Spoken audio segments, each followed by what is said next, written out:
The point of life is learning to love. Ang pinakapuntos kinabuhi mao nga magkat-on ka unsaon sa paghigugma. God and people. Paghigugma sa Dios ug sa tao. Remember tong ako ang mubo nga illustration. Ingon sa maestro, sa iyang estudyante, nga wala nimo makita ang kaanyag sa palibot. Kay nakatutok ka sa baso nga puno og tubig. Ug ingon pa niya, ingon ana ta usahay.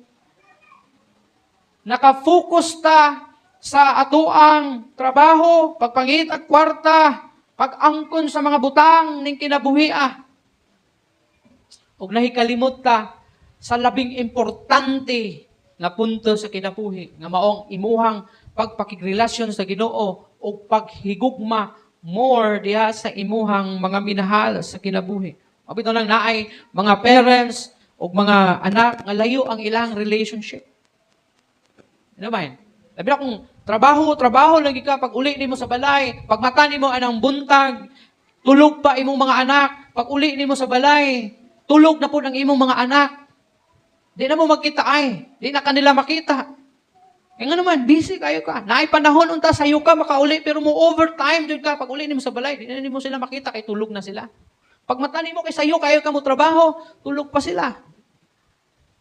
Because you think na mauni sila ang pinaka-importante, pero sad to say, dili na maong pinaka-importante. Na ma-providean lang nimo sila is enough na. Kung dili, imuha gayod na ipakita o atimanon ang imong gugma ngadto kanila.